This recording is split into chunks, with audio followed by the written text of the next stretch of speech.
has the season went? It's been ups and downs. No, it's been good overall. Yeah? I haven't got skunked the whole year, so that was a good thing. You haven't? Nope, not yet. I mean, I went on a hunt last Wednesday where I went out in the morning with my dad. We killed 5 birds. Mm-hmm. And it was slow, but we killed 5 birds and I killed a Drake pintail, a Drake mallard, and my dad killed 2 Drake gadwalls and a hen mallard. And then we went out and hunted the afternoon at a different spot. I didn't fire a shot. So I guess you would say that was a skunk then. Yeah, but not in the day as a whole. Yeah. Mm-hmm. So what about what day was I don't know how long ago that was when you went out there in the morning and the evening. You went in the morning with Barney and then you went back in the evening. That was a good day. What do you have to say about that? Like as far as your methods, what you used, I mean, why was the morning different than the evening? Like so the pond that I hunted, there was a lot of pressure in the morning. Mm-hmm. Went out there and it was so stupid. I walked out there and I got out of the truck and I'm halfway down the thing and I'm like, where's my light? I'm looking for my light. I'm feeling my pockets, can't find it. Is it dark? It's dark. Yeah. Oh, you're walking in the morning. Okay. I get all the way out to the pond. I jump into the pond and you know, you get in those tulies, you can get kind of disoriented a little bit. I got turned around. I'm trying to look at Onyx, got spun around, ended up in a spot I didn't totally want to be in. There was somebody in the spot I wanted to go, but there was probably like 4 or 5 groups in the pond. So ended up in a spot and didn't really shoot anything. Moved up and we killed 2 or 3 birds. So then I left. We went and ate lunch and then my daughter and I came back and we went out there and she wasn't feeling good. So she stayed in the truck and I went out by myself. She did? Yeah. That whole evening hunt? Yeah, she stayed in the trunk. I thought you went back, dropped her off, and went back. No, she stayed in the truck. I did not know that. Yeah, so she stayed in it the whole time. Yeah, she slept in the truck. Well, that was nice for her not to just take me home. So I was out there by myself. There was one other group in the pond, but I did really well. I ended up finishing my limit and just, had a really good hunt. Probably my best solo hunt of the year as far as, yeah. Were you shooting good?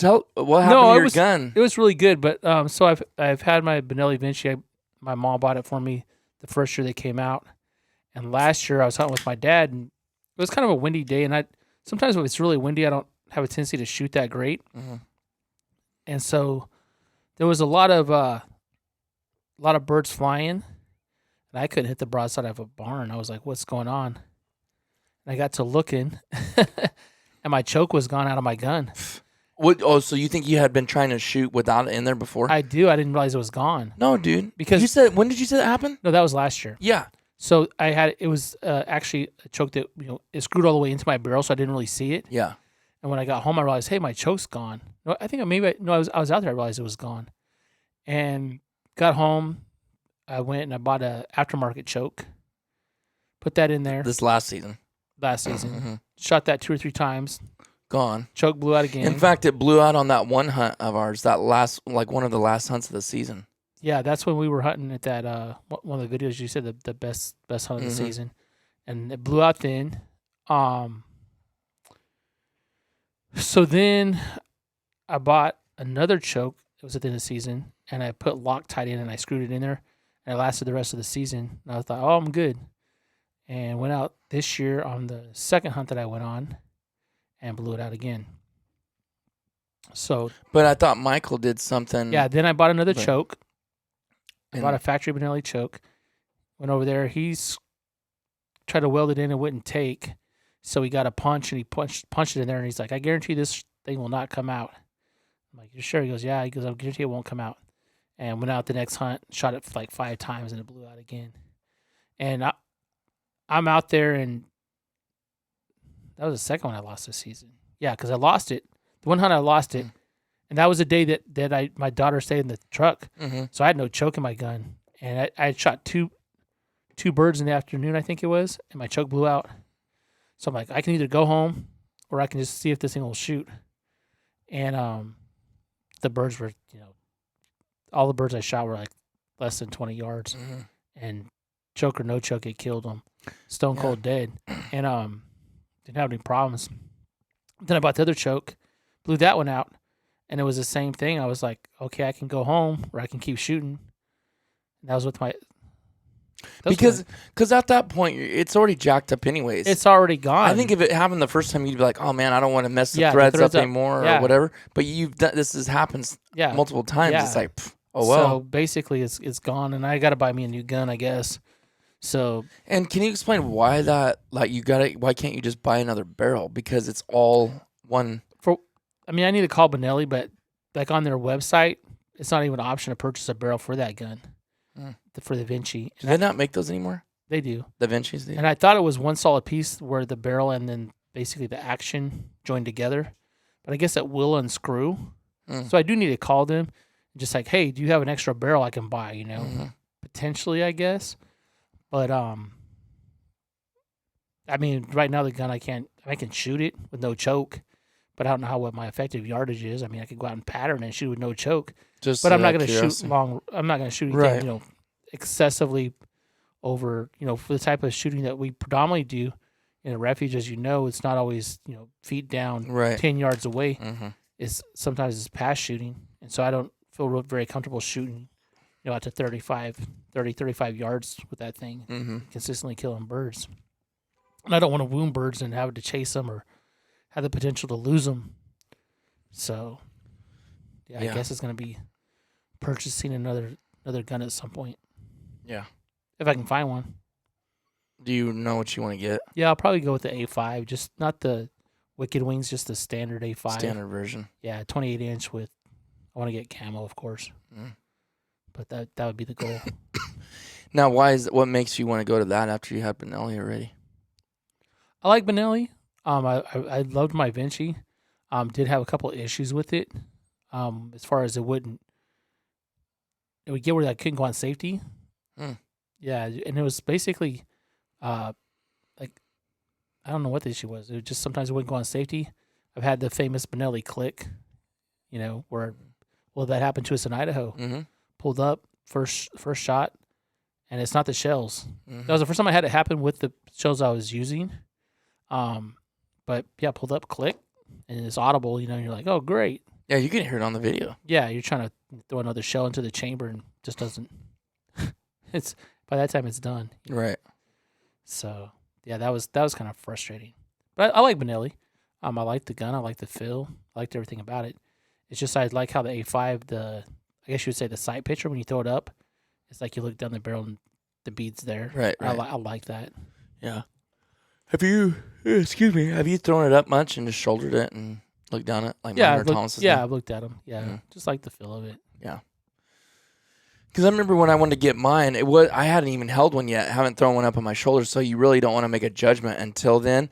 But when I finally got back, because I was looking at a lot during deployment back in 2013, and I was like, I'm going to get this gun, I'm getting this gun, I'm getting this gun. Well, then when I threw it up too, like you said, the sight picture was like, bam, it's right there. I was like, okay, this is it. That's it. I'm getting it. Like, it was a confirmation once I shouldered it. Yeah, the Benelli Vinci, I never shouldered it before I had it because my mom bought it for me. She's like, oh, here's you a gun. But it was a gun I was looking at. You know, I was like, oh, that's cool. The features, I liked how it looked. You know, it was kind of exotic looking and looked cool. And, yeah, I mean, when I held it, it was like, oh, this gun's perfect, you know. I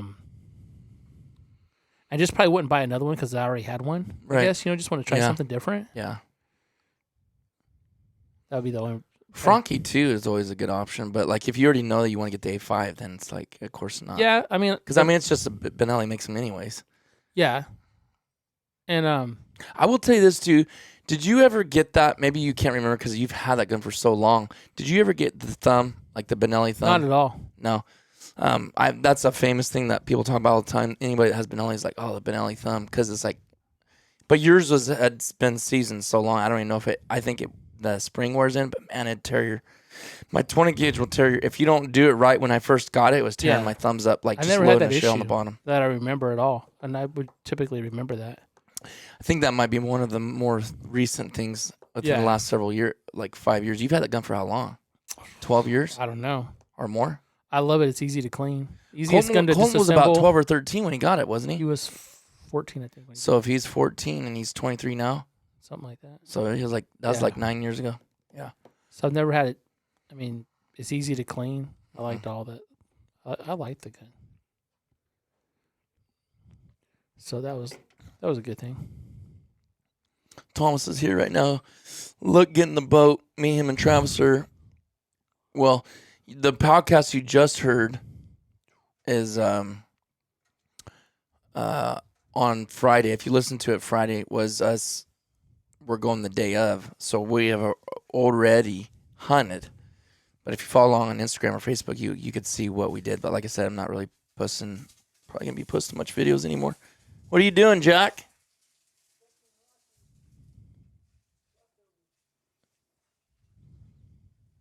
Oh, he must have went in the side yard.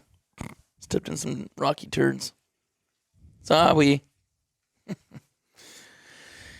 I mean, how do you feel about like shooting divers? I mean, well, the goal is to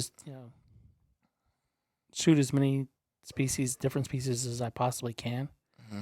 And the only thing I haven't really shot around here is a greater scope. I've shot lessers. I've shot a couple redheads. There's not a lot of redheads. I would like to get a nice redhead. Mm-hmm. Grew up by where I grew up. There was some ponds over there as a kid. I did a lot of jump shooting, and it used to be loaded with cans. I've shot quite a few beautiful Drake cans, so don't really need to mark that one off. Do you have one mounted? Personally, yourself? No. I mounted one for my dad a couple years ago. Yeah, that was nice. And then, basically, I just want to shoot a greater scope, and it'd be cool if I shot They're big birds. Yeah, if I got lucky and shot a scoter. I haven't shot a surf yet, so shooting a surf would be cool. We should try to go out there and do that. Yeah, but the season, with the salt, I don't know. Well, I've talked to a few guys. They said it's not a big deal. Really? They said because it's not a water cooled engine or motor, it doesn't suck that salt up inside of stuff. That's what messes stuff up. Gotcha. Basically, they just said you just rinse it down and just hose that motor down like as much as possible. Just make sure like no rust gets on there or just whatever. Like get the salt off there. Yeah. And then another guy was telling me that does it. He said just spray it down with WD-40. Interesting. That's what I thought. Just kind of coat it, I guess. But it's like, I don't know. That's kind of weird. Yeah. You know what I'm saying? You're running that stuff through the ocean. Just spreading all that. Because we even have WD-40 out in the ocean. Right. No. After you get back. Oh, I gotcha. Yeah, when you're saying after you wash it down and then coat it with it. Oh, I gotcha. I don't know if it's I don't know. Huh. But would you take Rocky out there? I'm just thinking dun dun dun dun dun dun dun. I know. You know what I'm saying? Like dun dun dun dun dun dun dun. Yeah. Yeah. I would. Really? That's just a lot of swimming for him. Like a seal. Yeah. Crunch. Can you imagine? No. That'd be a bummer. That's fun though. I just don't. It'd be a trophy hunt. It'd be specific purpose. It wasn't just be like, oh, shoot limits. It'd be like, okay. Yeah, that's me. Like I don't want to shoot divers just to go out there and blast a bunch of divers. But I would like to get specific birds just for taxidermy purposes. Yeah. You want to get another? You probably already said this, but another golden eye, like a common, right? Yeah, I mean, I need to shoot a common, just for personal. Mm-hmm. I need to shoot a greater scope. I need to shoot a lesser scope, just to have them mounted, to get. Because in my garage, I'm kind of like putting like barnwood on the walls and gonna expand it, and just have them out there. I guess my wife's not gonna let me put any more birds in the house. Mm-hmm. So, yeah, just do like maybe a dead mount, with, I'd like to do a dead mount with all the species that we have commonly around here, which would be what do you think? Pintail mallard, gadwall, shoveler, greenwing, and cinnamon. I think those are probably the most common ones around here. And then, do a scoter mount with whatever's, not a scoter mount, but a diver mount with whatever locally, bufflehead, scop, redhead can, ringer. Yeah. Yeah. So I got birds saved up, but not everything I want. Yeah. Or the time to get well, to let me them all. ask. Let me ask you this then, as you being a taxidermist, how long can a bird be in the freezer? It depends on how you preserve it. Well, let's just say if you just do like most people Like do, standard, and put it in a Ziploc bag. So the biggest issue you have is freezer burning. If the bird's in there too long, I've seen it freeze burn where you can't get it off the head off of the bird because it's just like freezer burn to the head. The feet will shrivel up, and you can use warm water with soap, and sometimes you can rehydrate feet. But mostly the head, I think, is the big issue with freezer burning. But I would say probably a couple years. I wouldn't really. If you're gonna preserve a bird, I wouldn't do it more than a couple years. So you might as well not save them.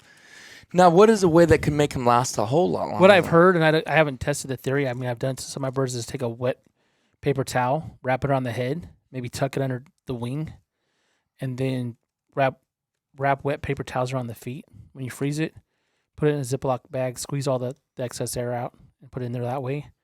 Long-term storage, and I've heard you can save them like that for 30 years, is to actually, if the bird's skinned out, freeze it in a solid block of ice.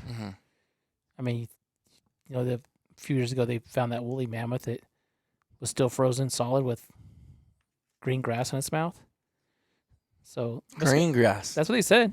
Yeah, I guess it was like an instant freeze. It was an instant freeze. It had to been. And how are you going to freeze a whole woolly mammoth with grass still in its mouth? That's like, how in the world is that? Some catastrophic event where it's still chewing on grass and it freezes to death. It's just it's hard to fathom. Yeah, I don't even know how it even passed. It's like, how's there even green grass though?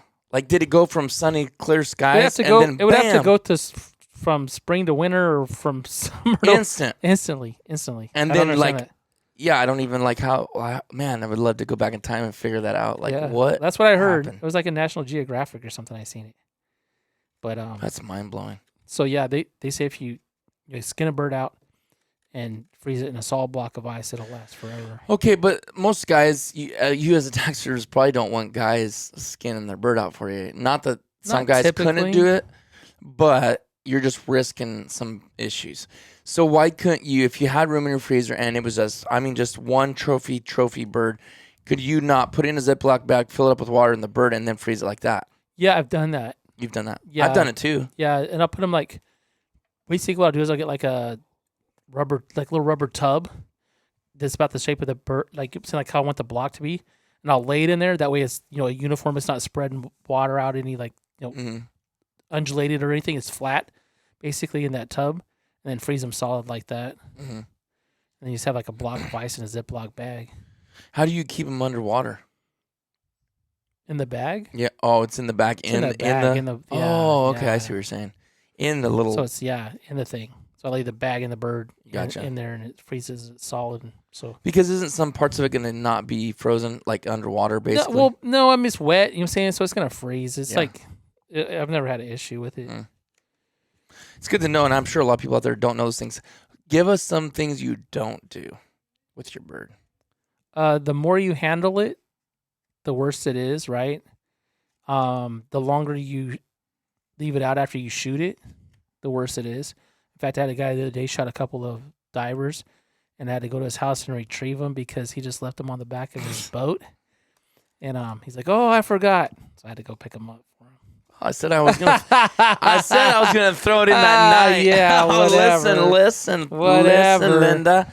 Whatever. I said it was gonna be thrown in the freezer that night. I said, "Will that be a big deal?" And you panicked, so you said no. And I'm like, "Well, I'm already gone." Well, the longer they stay out, the more bacteria, right, can get to them, and so it's been cold enough. I don't think it'd be a major issue. But and the thing is too is like if you want to get a bird mount, don't take your taxidermist an early season bird.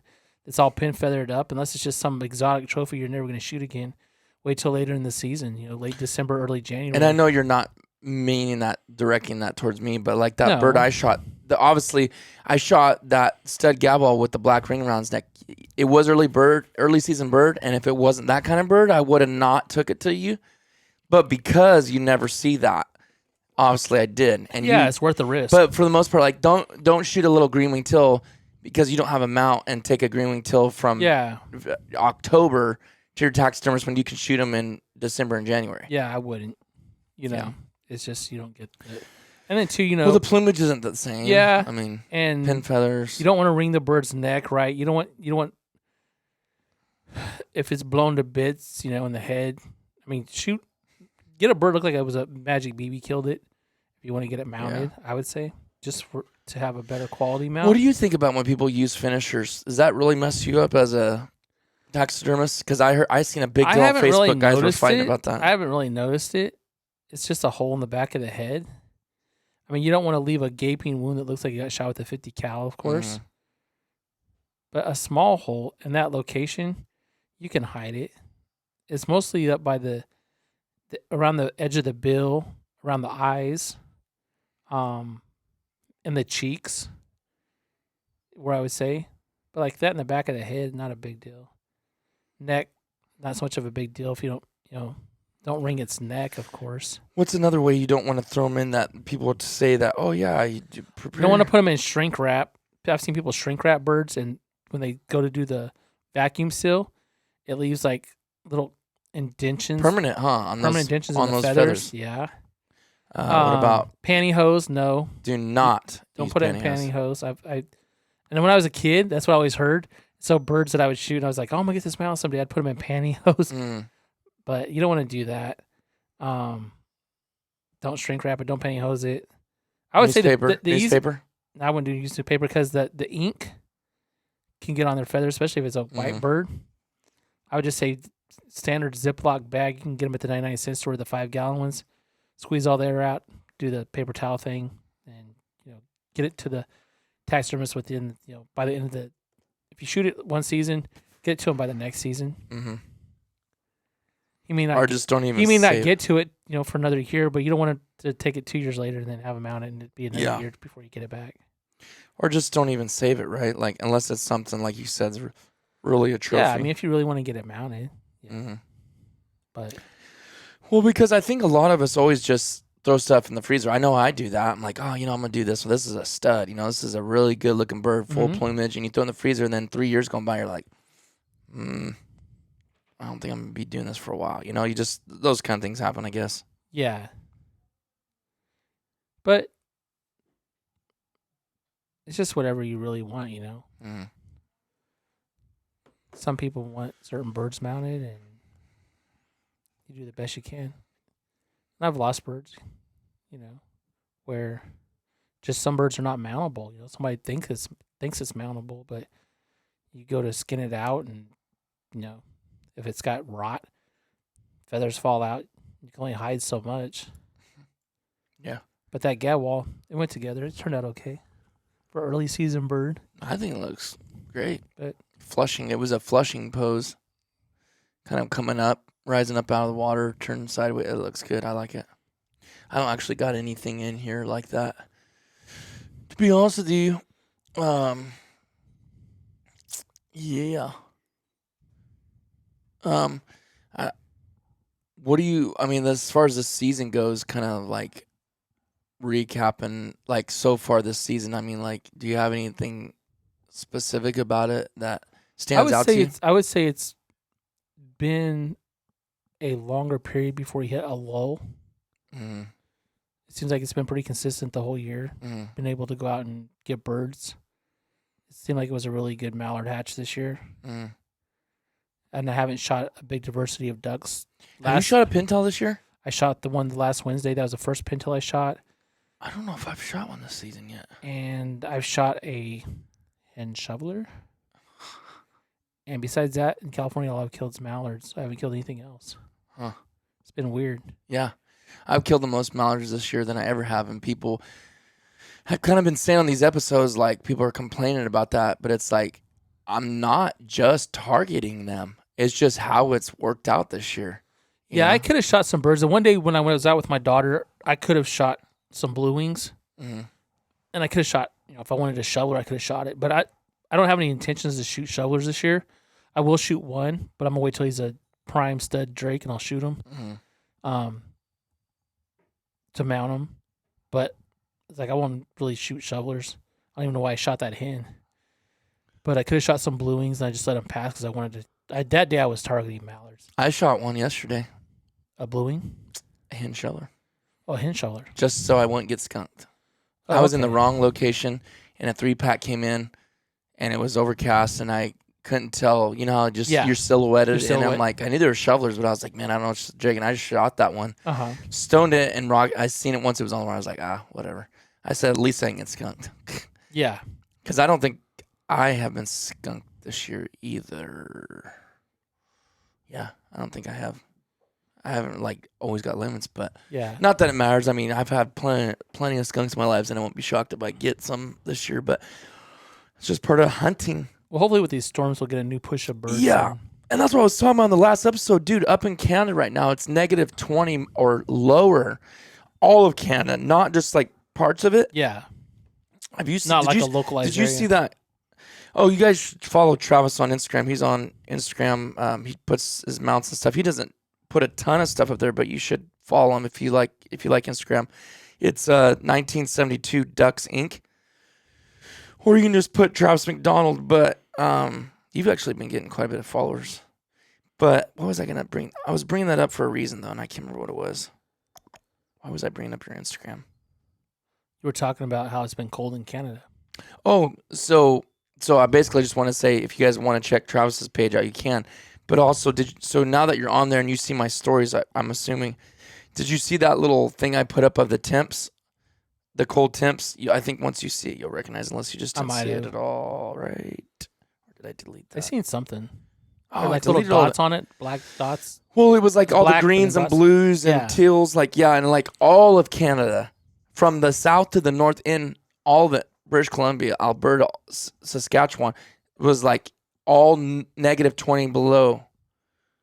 What do you think that's going to do? I mean, hopefully it pushes them out. There ain't nowhere for them to go. There ain't nowhere else for them to go. They got to go south. Yeah. So I think, to be honest with you, in my opinion, and that's supposed to go over a period of like 10 days, I think we're good for the rest of the season here pretty quick, honestly. There was birds when I went hunting yesterday, dude. Yeah. It's just I was in a spot that had been burned bad. Like, they hunted the dog out of it. Yeah. I think, you know, I don't have like any big goals for the rest of the season, I guess, you know. I think I'm just going to try to kill trophy birds. I guess I'm like trophy hunt. Well, what do you mean, you know? Goals? Well, like I want to shoot like a nice Drake cinnamon. But do I need a Drake cinnamon? Not really. Well, I got a bunch of them in my freezer. What is that even supposed to mean, though? You're just not going to go shoot nothing. You're full of hogwash. I don't know. You know what I'm saying? You are full of hogwash. It's like, okay. You're going to go out there and you're going to shoot birds. You ain't going to be picking and choosing what you're shooting. I don't know. I do know. I know. Okay, like tomorrow, right? We're going to go dive hunting. Yeah. Right? Well, to me, that's kind of different. I'm not going to just like shoot Drake buffleheads because I'm just zonking the dog out of them. I don't care tomorrow. If they're decoying, that is one thing fun about divers. I don't have one they mounted. Decoy really good. I don't have one mounted. I did, but I gave it to my mom and dad. But I want to get one for a dead mount. I guess I will shoot one nice Drake. See, you're already caving to your standards. Yeah, but I'm just gonna try to selectively shoot nice Drakes. Yeah. Now that I know what I know about that spot, I'm not gonna. Man, you shoot it. I feel like the lowest thing you can do, and don't take me wrong to whoever shoots these wherever you're at, but like I like one of the lowest things you can do if you're trying to like be selective is shoot like a hen buffy. I don't shoot hen buffies. Maybe a hen. No, the ugliest bird. No. The ugliest bird is a hen bufflehead. A hen ruddy. I don't shoot ruddies. I'm just saying, it's borderline even duck. I mean, I know it is, but it's kind of like. Yeah, I don't shoot ruddies. I try not to shoot hen shovelers, although I did shoot one this year. But I would like to shoot like a spring ruddy. I would too. Oh my goodness, that crazy dude. Auburn color with a blue bill. You think they're the vet hunt in the second week of February? They could be. I don't know. They still probably aren't quite that crazy blue color. I've seen some of them like in springtime. They look crazy looking. And if I seen one, I would shoot one on the vet hunt just for that purpose. Because when else are you going to get them like that? You're not. That's the thing. It kind of stinks because that's one of the 41, I believe, a ruddy is, isn't it? I don't know. I think it is. But I don't think I've ever shot a ruddy duck in my whole life. No, I guarantee. No, I'm serious. I don't shoot ruddies. I don't believe you. I've never shot a ruddy duck. I don't believe that. I've never shot a ruddy duck. I've never shot a common merganser. I do not believe that. I haven't shot a common merganser yet. Trout Talon just shot one last year, I think. Yeah, it's in the freezer. I'm supposed to mount it. Dude, I'm going to shoot it because it's part of the 41. That Barrow's Goldeneye was a stinky, stinky bird. It stunk. My hand stunk. My garage stunk. I thought you were saying my Goldeneye stunk. That's what I'm saying. That thing No, stunk. you said the Barrows. I'm sorry, the common Goldeneye. It stunk. That was a stinky bird. The only bird I ever skinned that smelled worse than that was an eider, a common eider. Stinky bird. Your hands stink forever. Can't even get that smell out, huh? Can't. It's like gets stuck up in your nostrils and on your hands, and you can't get rid of it. Yeah, wear that when we go tomorrow. That's the perfect color right there. The gray. Like if you can wear it over something else, whatever. Yeah. Because obviously it's gonna be rain. Well, that's the bummer. It's Is it because gonna we're probably rain? gonna have to wear a rain I'm jacket. gonna have to wear some kind of rain jacket. Yeah. All I have is my Sitka one Dude, even when I was wearing the Sitka, it blends right in. with the rocks. With the rocks, yeah. To me, it does. I don't know. Thomas said, and he said it's dimensional, 3D-ish, because you got rocks here, and then you got rocks back here. If you're looking at the bank, right? Like if you're on the bank, and I'm just thinking you got rocks are sticking out here, rocks are upset. You kind of got whites, grays, and blacks because you got tans. There's tans. If you look at that rock bed, there's tans. So Yeah. I mean, they still don't see it either way. Dude, they were decoying, and like that's one thing about diver birds. It is fun because they just they decoying hard. Yeah. And I feel like they're just not as smart as Well, pullers. I mean, I've watched people sitting on the side of the banks, right, and they're just flying by. I'm like, how intelligent are these birds? Are you talking about the ones like in Alaska? Yeah. Yeah, they don't seem like they're. But that might have to do with pressure too. It could be, and then too, like maybe the species. It could be just like everybody says, "Oh, shovelers are stupid" or whatever, and other birds are smarter. It could be that certain divers are smarter than others. I haven't had enough of them to know. I don't. To me, shovelers aren't stupid though, because I've seen plenty of shovelers flare and go around and split.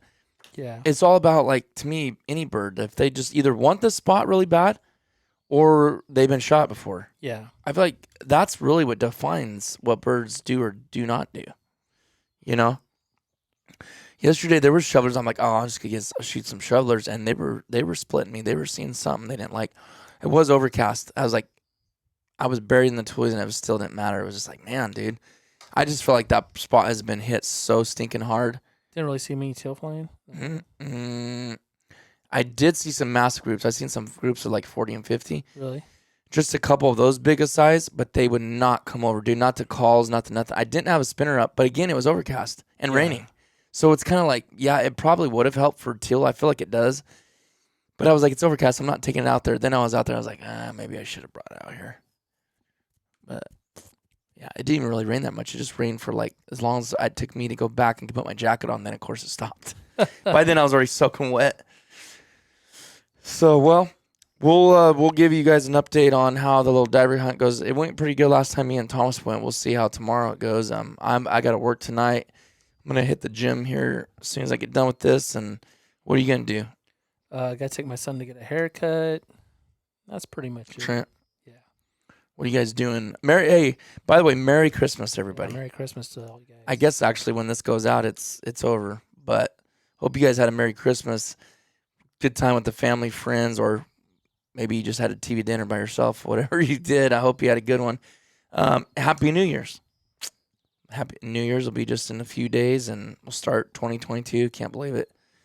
It's like I feel like we're living in the age of when like spaceships, like we all should be in floating cars. Like I remember thinking about this time in the, you know what I mean, when it was in the 90s, and you're like, man, by 2020 we're all gonna be driving flying hovercraft, and here we are, still driving a diesel, and we're just driving whatever we have. So, yeah, I feel like there was one more thing I was wanting to say on this one, but I think we'll leave it at that. And thanks. Happy New Year's, guys, and have a good one.